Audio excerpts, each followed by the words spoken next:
Hello. We're continuing on with the Novembuck game jam entries. And this time we're looking at Cygnus Leapt by Deep Blue Feeling.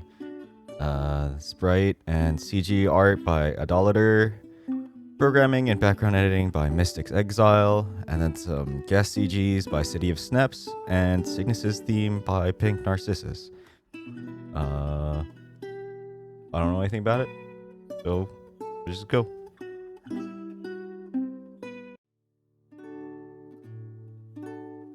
The drawer shakes slightly as you tug on it, but ultimately doesn't give. It's locked. It's still locked. It's cheap. An easy build model from a discount store.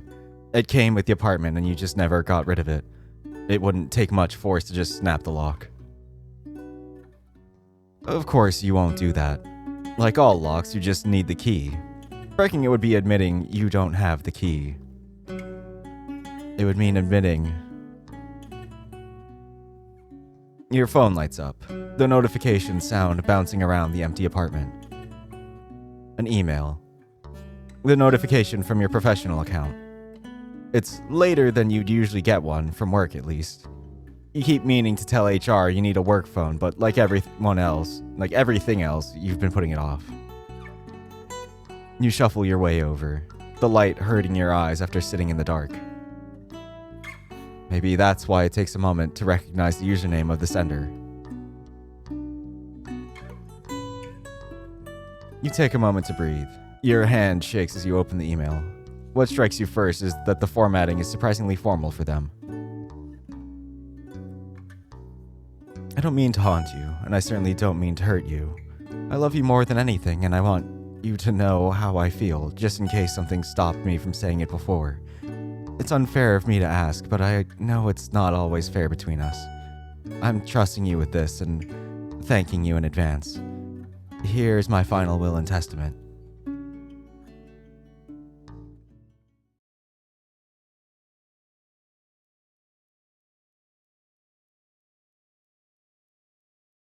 Three years ago.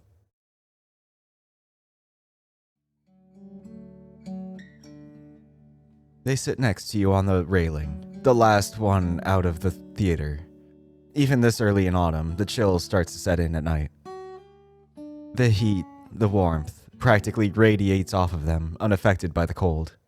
You find yourself inching closer to them.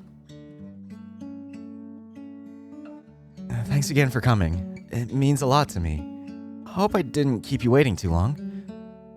A little closer. No, I've just been out here for a few minutes. Thank you for getting me tickets. You're always an inspiration to watch. I don't know who's who.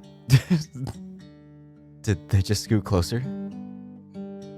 Aaron. The cold suddenly seems much more biting, and their warmth turns to flame. I don't want our relationship to change at all if you don't want it to. I love how we are now. Their words spill out quickly, their hand tightens on the railing. But I have feelings for you. Romantically, I mean. And I'm fine shelving those because, like I said, I love being your friend and telling you I love you and not having to worry about putting any undue pressure on you. And I'm not, wasting away or saving myself for anything, but I've been thinking about how we talked about how comfortable and open we are. So I just wanted to get it out there. You stare at their hand, not meeting their eyes. You're suddenly very aware how cold your fingers feel, and how sweaty your palms are. I kinda figured. You've been really getting into my feelings lately. I feel the same. I guess I just didn't want to say because part of me is still scared. But you make me feel good, and I keep finding myself thinking of you. You fill me with comfort, and I love and cherish you for that. It would be too conspicuous to wipe your hands off now, you idiot. Part of me was hoping it was an infatuation phase I could just, push through. but part of me wants to take advantage of this while it's there, or it's here. Like you said, I love how we are now, but I want to find out what we would look like together. You can't look at them. Your hand tightens around the rail. They don't say anything, patient as always. I'm sorry that I held back. I know you want me to be open. I do love you. I'm just unsure how to handle it. I want it, but I want you to be with someone better who can more sufficiently support you. You're a mess. I'm a mess. I feel bad because I feel like I led you on, even though I do genuinely want you. The words come so much easier than you imagined they would. Cygnus broke the dam and now they can just spill forth. I'm sorry. You remember to breathe out. You stop crushing your hand into the railing. Warmth blooms from your hand as they lace their fingers in yours. Slowly lifting up, your palms meet, and your eyes follow to theirs. If they care about your clammy hands, they don't show it on their face. Somehow, you both know to lean forward. You're not sure who moves first, though you think it was probably them. Your first kiss does something more than just friends isn't long, but their warmth lasts on your lips even after you pull away. They don't let go of your hand, even though you're pretty sure you're sweating even more now. You don't need to apologize. You've done nothing wrong. I love you too. I'm just relieved you feel the same way. I mean, I thought you did, but I like to be coy, I guess. I mean, I figured as well. I just didn't say because, You know, it's because it's far too frightening. It's too much weight, responsibility, chances for things to go wrong. If you never take a chance, you can never get hurt. But here they are, taking that chance for you. It's the sort of thing that's not dangerous until you point it out. As if your body finally catches up to your feelings, a shiver runs down your arm. The bird finally lets your hand go. It's pretty late and kind of cold. We should head home, and we can talk about this more when... You grab the sleeve of their jacket. Would you like to come home with me? I feel like I probably switched their voices. It's fine. You don't have a lot of experience to compare it to, but this is the best sex you've ever had. Cygnus is hungry for you. It's good. You feel that same desire in a way you haven't before. Aaron, will you... Is it okay to ask you to say my name again? You wrap your arms around them, pulling them closer to you. Your hearts beat hard against each other. Cygnus. I want your name in my mouth, and I want you to struggle to say it between my breaths. So this is love.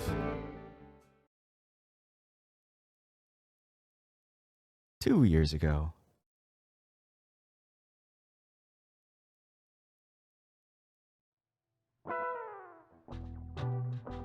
So that's everything. If your keycard isn't activated by the end of the day, go see Martin down in security.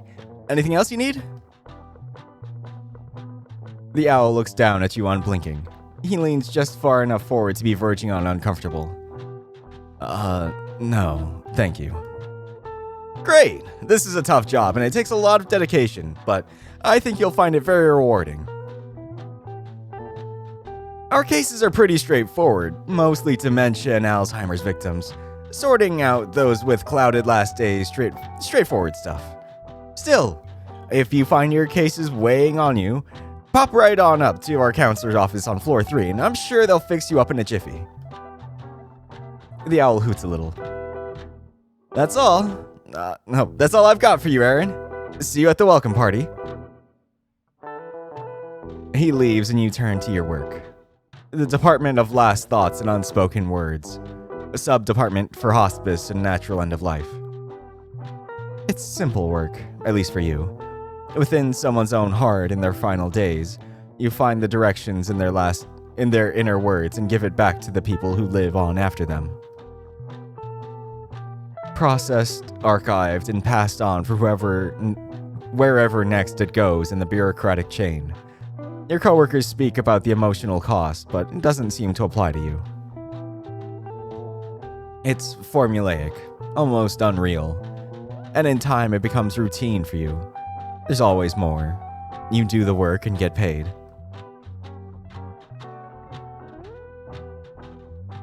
Every Friday, your department goes out to party, or drink, or hang out.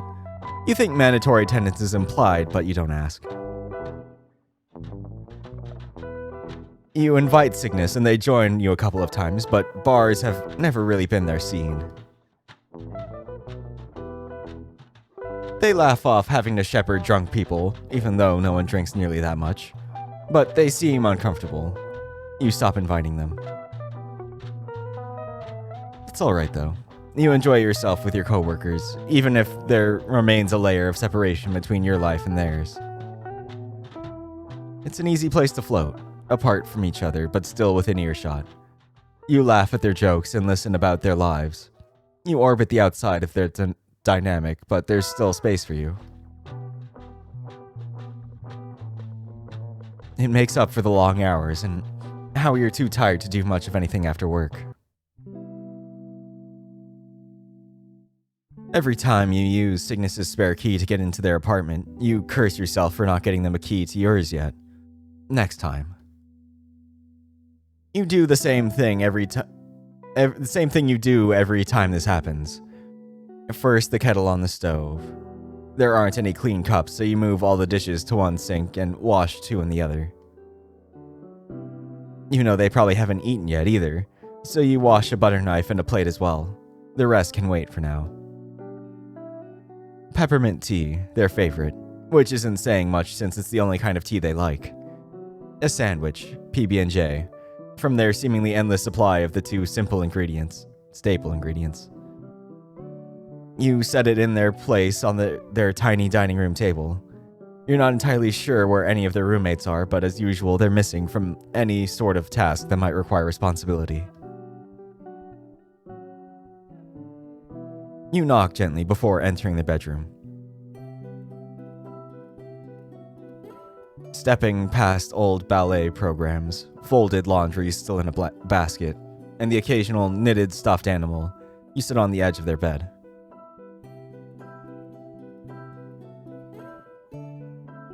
You gently shake the tangle of blankets hiding your partner. Their usual heat clings to them, the beak and a few feathers that emerge glisten with sweat. Usually when it's like this, they've been in bed for almost a full 24 hours. You keep your voice gentle and low. They don't like being seen like this. Hey, how are you feeling? Aaron? They croak, their voice raspy. Hey, have you eaten today? I made you some dinner. You gently run your hand along their form. The blanket is a little damp. Why don't you get up and come take your meds, okay? They seem to wake up a little more. Too much inflection and care in their words, and their voice strains. Yeah, okay. Thank you, lover. Let me just get up. You sit with them as minutes pass. Cygnus. They rise this time, still clinging to a blanket. Right. Thank you. I'm moving now. You spend the rest of the evening taking care of them, helping where you can with chores, making sure they take their meds, which they at least keep up on even when they're in an episode like this. It's hard to see them this way. You wish you could do more, spend more time with them. Wish that they could live with someone who cared more. The two of you let out a sigh in almost perfect synchronization.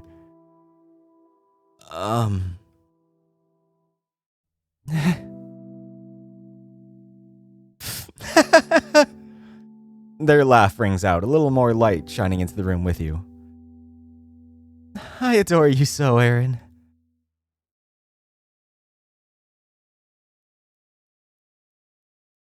Still 2 years ago.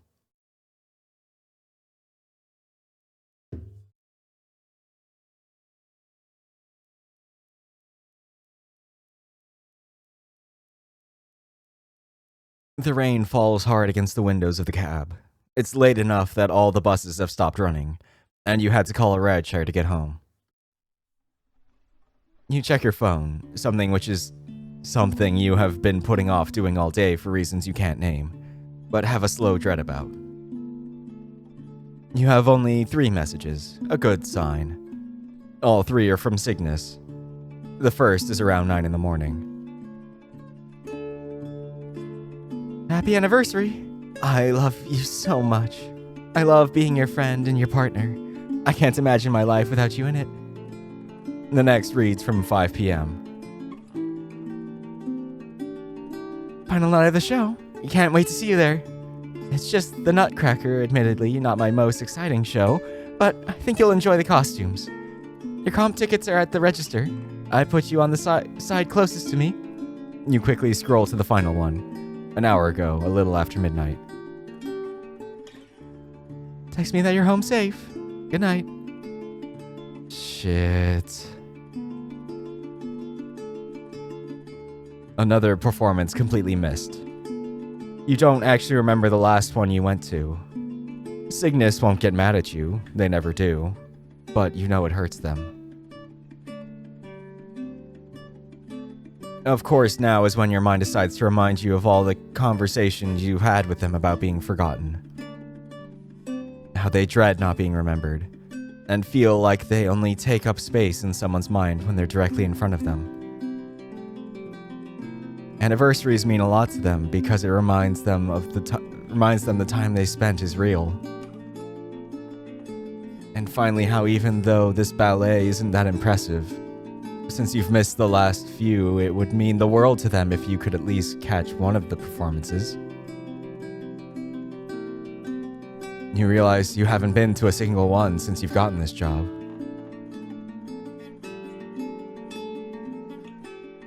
When you finally stumble into your apartment, it feels like more of a tomb than a home.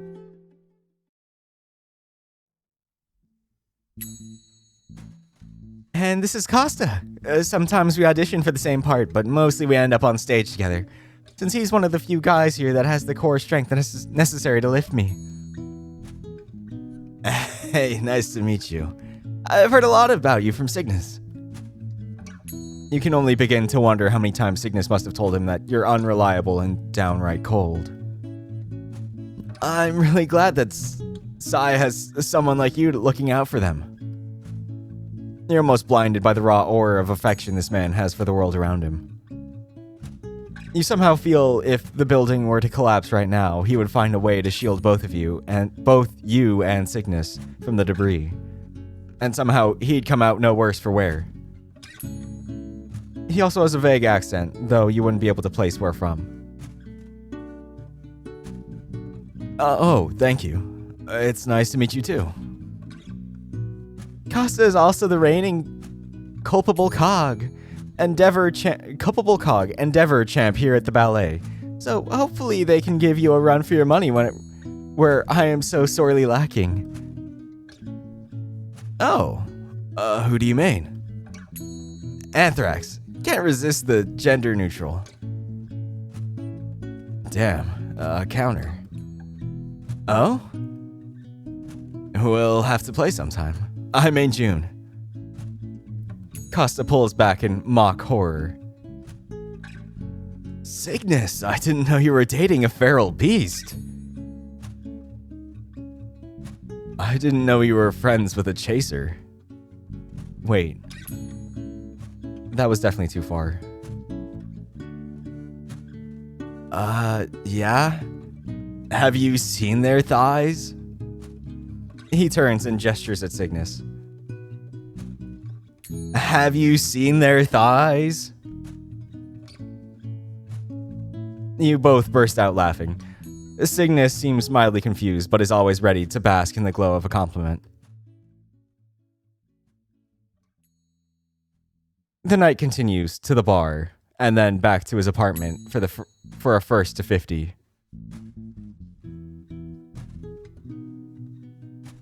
The partial hangover the next day is worth it.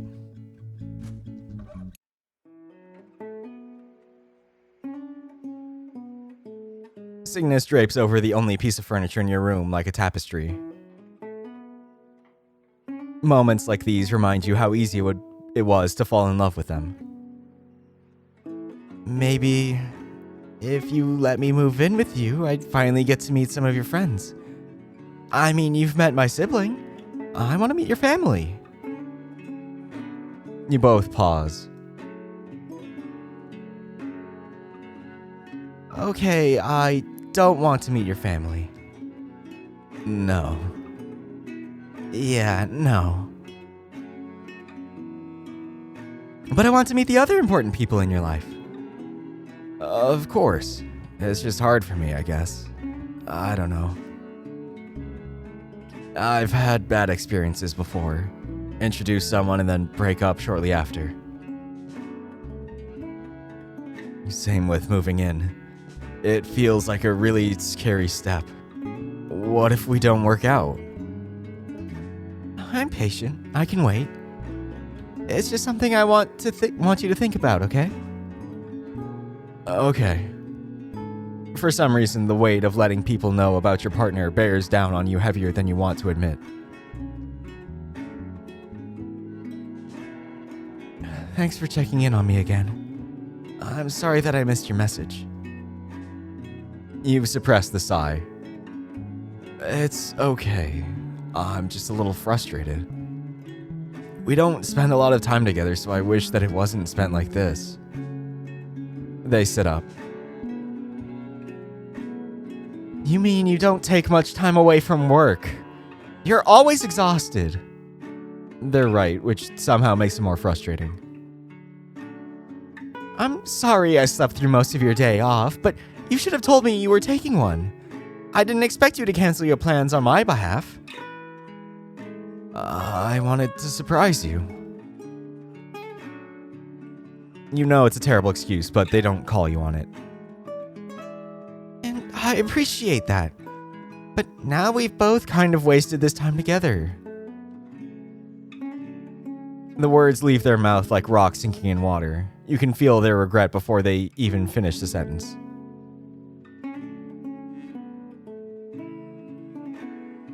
Well, I don't think time with you is ever wasted, but I know it's not really what either of us would have preferred. No, it's not. I'm sorry, I should have communicated better. And I know that depressive episodes don't necessarily run on a schedule. It's okay.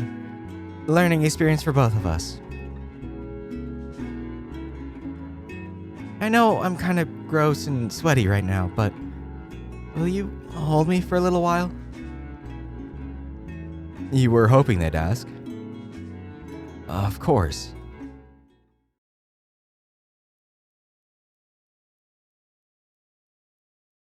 A few months ago.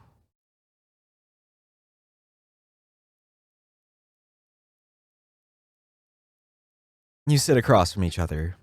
Cygnus absent-mindedly stirs their tea. At this point, you know they won't finish it. I need more from you. You've been so absent from my life lately. I understand affection is hard for you to show, and that time is one of the ways that you make up for it, so... Where are you? I get to see you maybe 2 hours a week total, if I'm lucky. I'm worried that you're pulling away instead of telling me how you feel, and it's frustrating. It makes me feel like you don't trust me. They stop stirring their tea, looking up at you. I will always be here for you, and you can lean on me. I have the strength. I know things have been hard for me recently, but I can't show you that I'm strong too unless you give me the chance and trust me to understand you.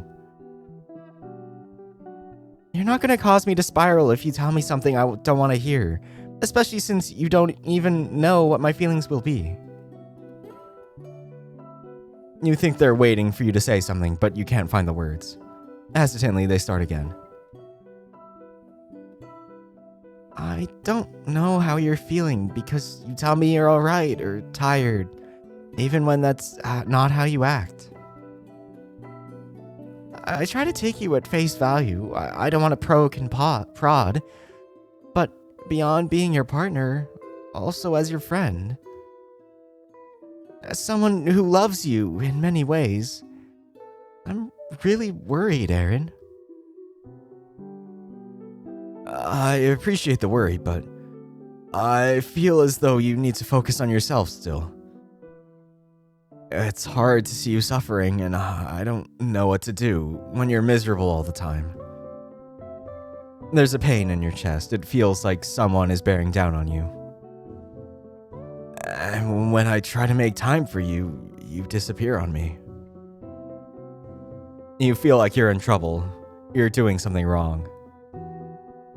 You only hear about the things that are hard because when I only have access to you for such a short amount of time, I want to get the things that matter the most out of the way first. It's hard to share my life with you, Aaron, when you don't make space for me in yours. You feel the tension in your legs, a buzzing in your arms. I have you when I need you, but not when I want you. I feel like I'm in this limbo waiting for you to come home, but I don't know if you want me there. That hurts more than you were expecting it to. You don't want to admit it, but it's because you don't know either. I think I need space. Real space, Cygnus. Distance to pull myself together and figure out what I want and what I'm capable of giving. This time, Cygnus waits for you patiently. I love you, but I miss when things were easier. Our relationship has become an obligation, and not one I look forward to. Aaron, I understand, but relationships have obligations. Things aren't always going to be easy, but that doesn't make them bad. Yes, it's more work that we both have to put in to maintain it long term. But I want that future with you. You're right, Cygnus. They stand up, looking at you hopefully. But I don't know if it's something I can commit to as I am now. When they leave for the night, you feel guilty but relieved. You still text them, still talk about your day now and then, but you can feel the distance between you two. It's strange being the one who initiates now. It used to be Cygnus, always so eager to talk to you, but lately it's become hard to pry words out of them.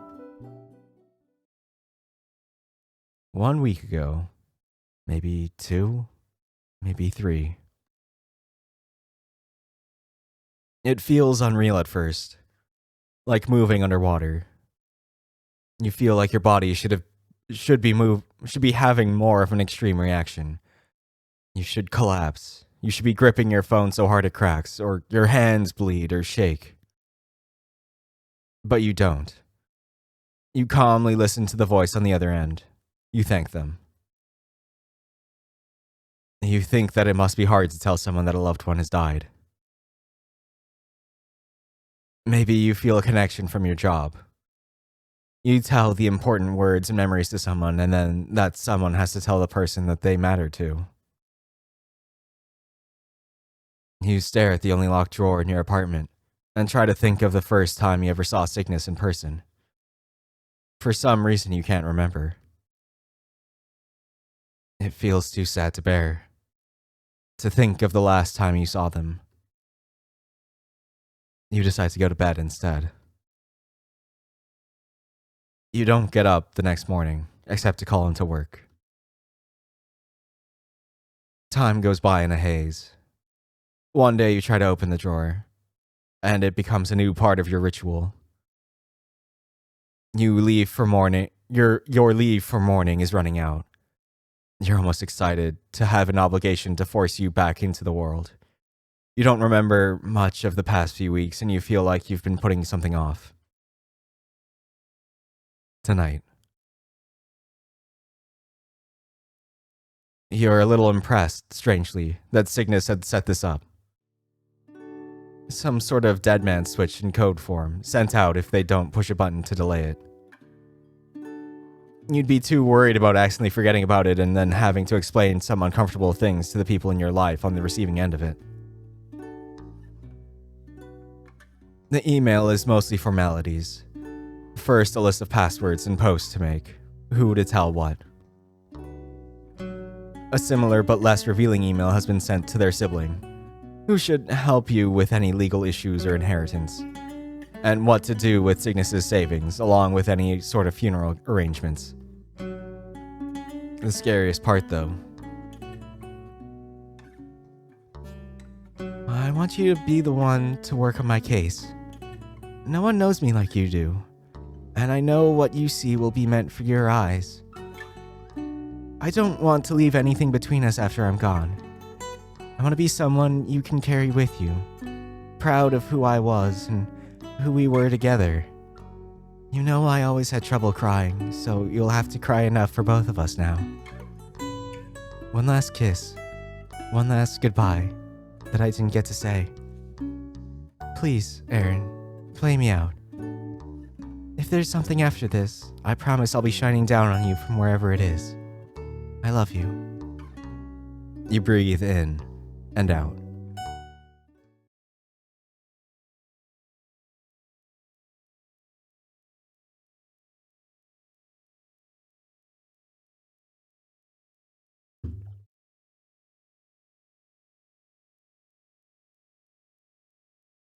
Despite how much time you've spent here the past 2 years, it feels strange being back again.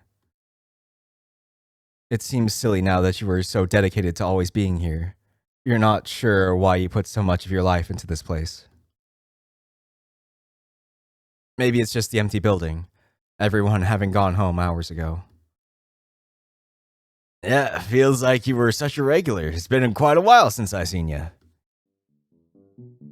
Well, almost everyone. The security guard has been rambling at you for a solid 20 minutes. You're grateful someone was here to let you in, but now you wish he would leave you alone. I heard about the accident. Sad stuff, sad stuff. You know, some of the guys were actually betting on whether or not you'd come back. Oh, not me though. Glad you're feeling up to it.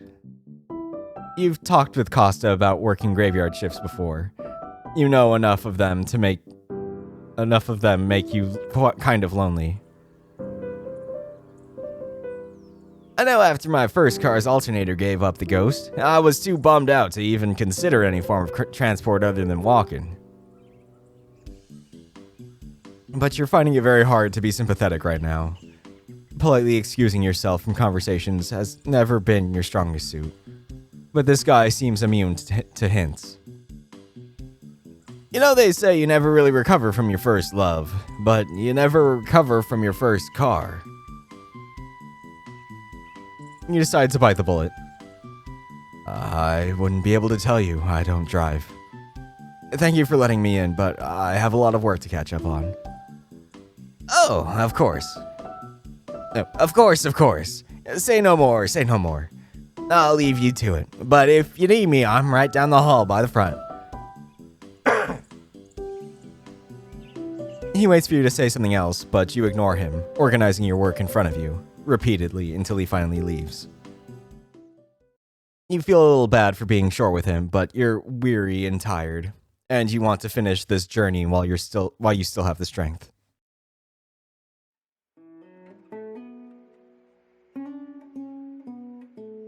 You set the last thoughts and unspoken words down in front of you.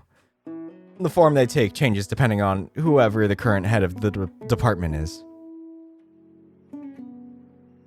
Right now, that's a reel of film, apparently based on the saying of your life flashing before your eyes, and a manila folder that never gets too messy or too full, but contains all of the words in whatever order you need them in.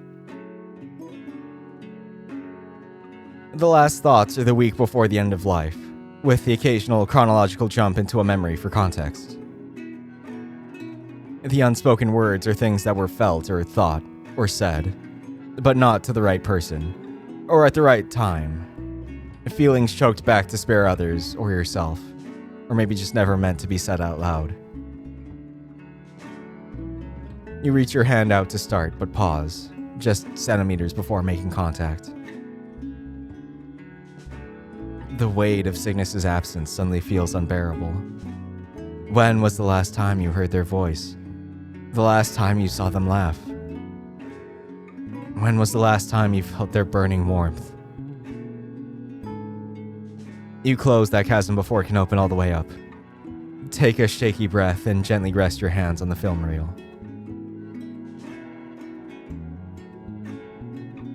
2 years and you still haven't gotten used to the feeling of leaping into someone else's perspective. Like jumping into the deep end of the pool, but the water is viscous and it seeps into your very being.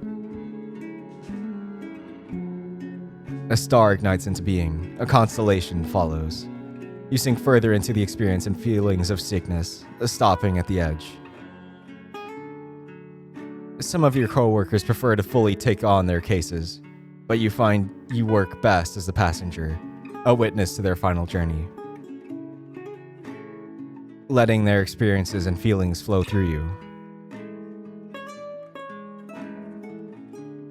Sunday, and you find yourself suppressing a yawn in the passenger seat of Cygnus's car. It's nostalgic, the amount of times you've been driven home late at night by them, woken up to the stumble inside before passing out the rest of the way, over the years of your friendship. But this time it's their exhaustion you feel, punctuated by an unmistakable feeling of loneliness. They sigh, long and deep, before starting their car. You feel a spike of anxiety and pensiveness from them as they quickly fumble to turn the CD player off. The drive itself is quiet, a routine they're comfortable with on their way home. Things shift like a dream, pulling you into their room. Cygnus haphazardly strips down for bed, careful to be quiet, a consideration you know that their roommates rarely extend them. You feel the anxiety radiate off of them as they repeatedly write, delete, and rewrite a text to you.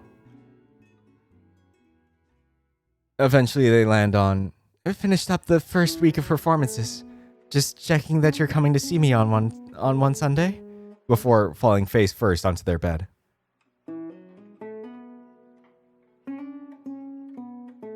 You're still a little jealous of their ability to simply sleep and not toss and turn and ruminate like you do. Monday, and Cygnus sleeps through their alarms and wakes around noon. You watch them roll around in bed as they browse on their phone and haphazardly nap on and off. Occasionally, the yelling and crashing of their roommates echo through the hall, sometimes loud enough it makes you flinch, though you don't feel anything but annoyance from Cygnus. Finally, you, the you that remains in the past, with Cygnus, respond to their text. An attempt at an inoffensive message, confirming that you'll be there, before asking how they're doing.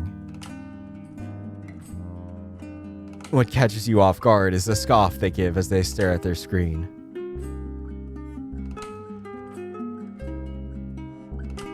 As they run through some morning stretches and pull on their clothes, waves of different emotions wash over you. Incredulousness, pain, affection, hope, despair.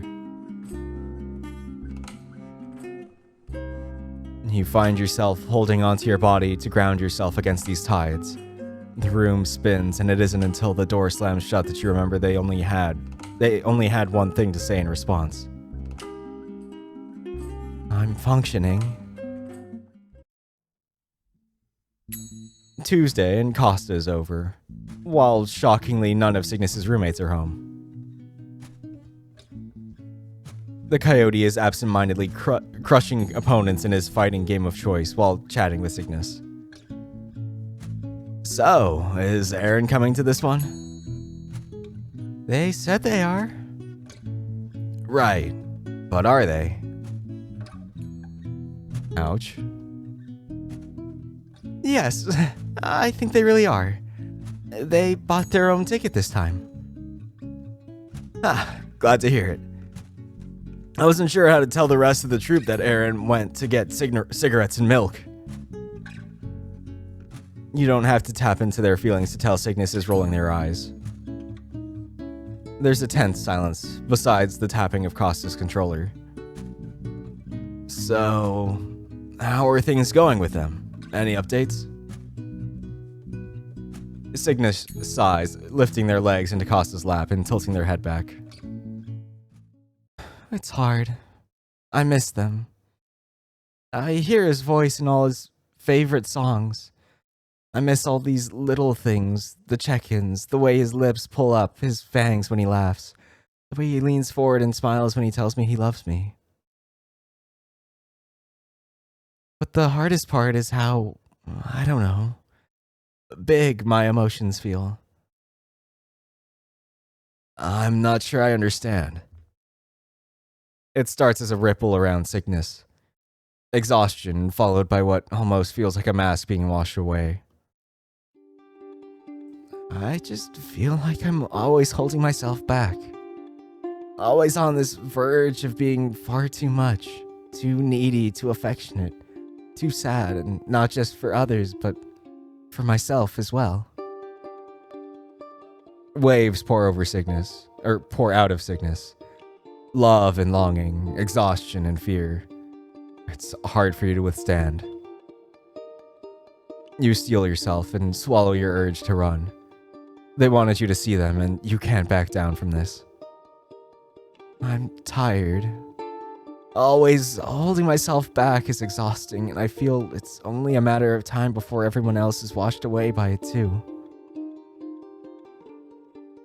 Costa sets down his controller, gently rubbing Cygnus's leg with one hand. Hey, dude. You've been through a lot with Aaron. You've seen each other at your worst. Something like what you have is really rare, and I know Aaron thinks that too. Right now, you're both struggling, but... Costa pauses. I'm proud of you both, and I think you'll get through it. I'm optimistic. It's rough, it sucks, but you got this, Pookie. The tide slowly recedes, soaking back into Cygnus as they breathe in, but the mask doesn't return. Thanks, Costa. Don't underestimate yourself either. I appreciate you listening so patiently to my bitching. Hey, you can always complain. It's one of life's greatest luxuries. The three of you sit in silence, soaking in the warmth of Cygnus's affection.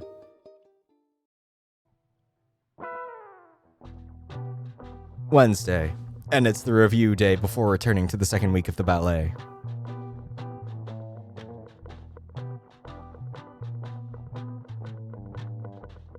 Faith, and make sure you hold on to the chariot for the full duration of that final note. I know it's hard, but you're built different. You got this. Cygnus and Costa run through opening stretches together, and as the director approaches. My favorite chariot. I've really got no notes for you. Just keep it up. He turns from Costa to Cygnus. Cygnus, great as always. I think you've really come into the role. I just have a question for you to keep in mind while you dance. You feel time to start to slip before your vision even starts to blur. You're used to jumping through time to be shown a memory, letting the current take you as instinct by now. The same place but a different time. No costumes yet, but still far into rehearsal, not long ago. No, no, no, no, no, no! Cygnus, what is this? The frustration soaks through Cygnus. Today, the universe hates them, and they're ready to bite back. Their feathers arch in a way that you don't see often, but still almost makes you flinch. Am I doing the steps wrong, Mr. Emilier? Oof, you may as well be. Where is the emotion? You're not just a dancer, but an actor as well. You are lifeless on my stage, and you dance like a doll. This is not Capellia. You are King Cygnus. You mourn Phaethon. The director gestures to a sheep who makes an apologetic face, not wanting to be part of the scolding Cygnus. Who died in big fiery explosion. You must be more than that. Yes, Cygnus, you dance your steps correctly, but you must put the feeling behind them. This is your big solo. You dance on my stage now, and you will shine like the constellation you and this role are both named after. The tiny, middle-aged lizard has to reach up to pat Cygnus on the shoulder. You notice them lean forward slightly so he's in reach. You are a good bird and good dancer. I know you will do this better than anyone else in the troupe could. He winks. Otherwise, I wouldn't have cast you. Now, let's try it again from the top. Cygnus breathes out, and with it flows a cold feeling. Sorrow and resignation. You can feel them trying not to catastrophize. Suddenly it clicks and you realize that this is the same day you told Cygnus you needed space in your relationship. You turn away as they start their solo again, their sadness filling the room.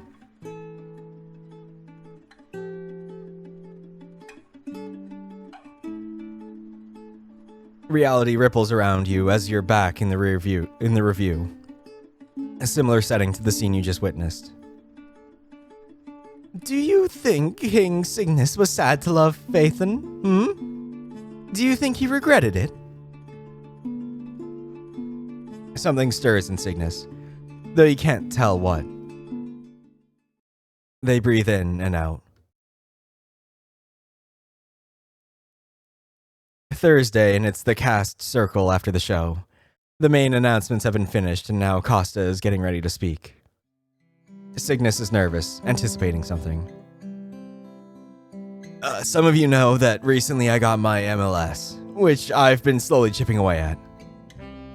Well, I recently got a job offer at the local library, and so even though I've only been with you guys for a few years, I'm officially announcing my retirement. You feel Cygnus's feelings quiver in reaction, something within them pulling back, before it bursts forth, warmth and pride for Costa radiating from them. The dancers and stage tech cheer and clap, collapsing the circle in on Costa to congratulate him, many of the members giving him a few affectionate pats as his tail wags rapidly back and forth. Cygnus and Costa finish cleaning up for the night, putting away makeup and costumes, wiping down the counters. Okay, Cygnus. I've spent enough time around Aaron that he's taught me how to pick up your vibes by osmosis. You have? Now, there's two people who can do that. This is getting out of hand. That same pride simmers in Cygnus, but there's a little loneliness behind it, swirling with shame. Their voice has that quiver that they struggle with when they're trying not to show too much emotion. I'm just gonna miss you a lot, Costa. Costa waits patiently for them to meet his eyes. Dude, you're not getting rid of me that easily. Time shifts again. Something within you understands that you are now a few years in the past. You have enough intuition to know that this is probably the first significant meeting between these two. Hey, I don't want to be weird, about gender or anything, but I'm in awe of your ability to dance on point.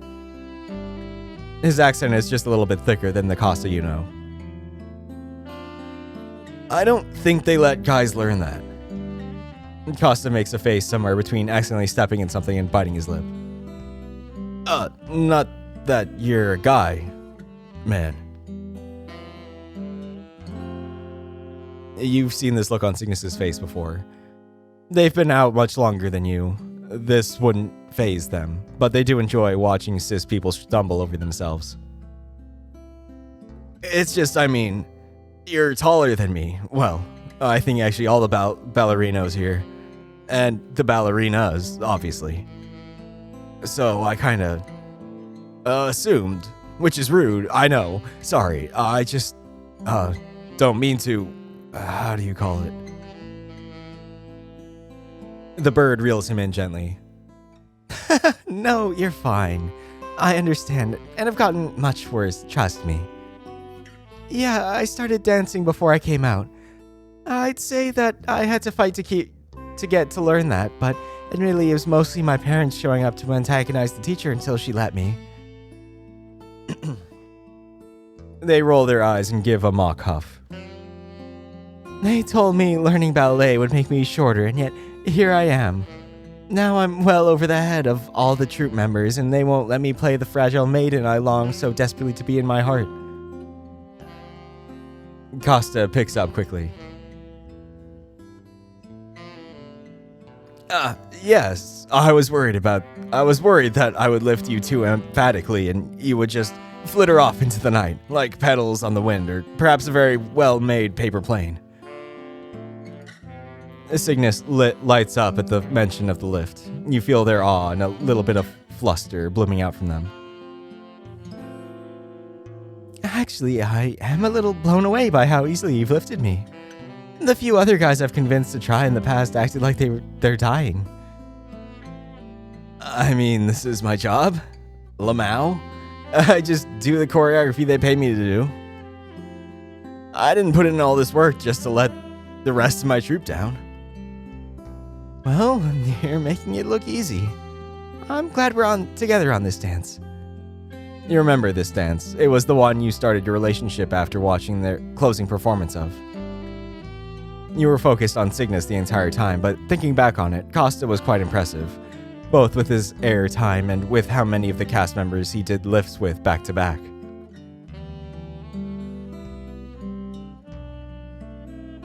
Time shifts again and you recognize the shitty karaoke bar that you and Cygnus used to sneak into when you were underage. You, Costa, and Cygnus were the only patrons currently singing, going back to back, much to the dismay of the rest of the sleepy Tuesday night crowd.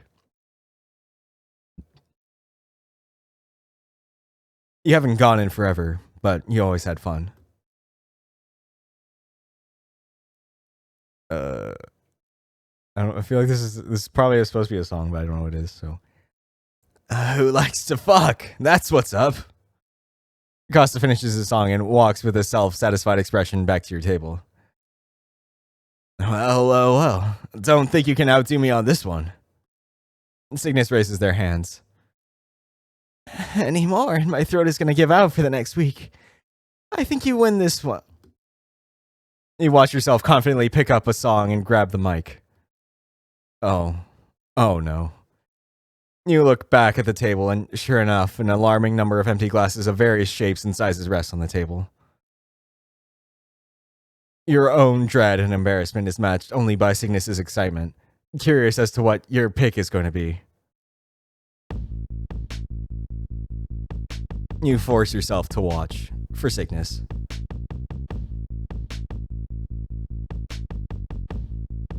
I'm just going to speak it again, because I don't know what it is.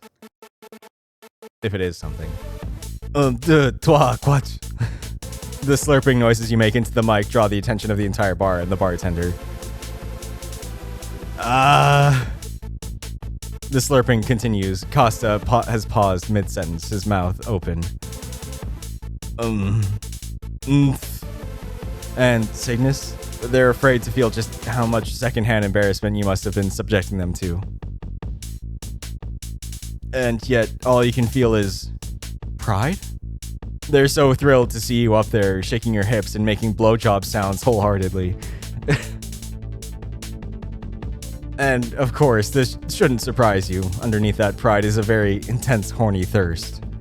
They want you. And while you've always known this, it's almost staggering just how much they do. Even while you're making a fool of yourself on stage. Later in the evening, you see yourself sitting next to Costa. You vaguely remember Cygnus having to step away, but now they're here, lurking in the back, watching you two interact. Alright, I think I'm gonna probably pause on this one and do a part 2. We'll see. I think there's still probably a lot left. And it's close to an hour, so it's a good place to cut it. I don't know why I'm rambling. Anyway, I have a feeling this is going to get very sad.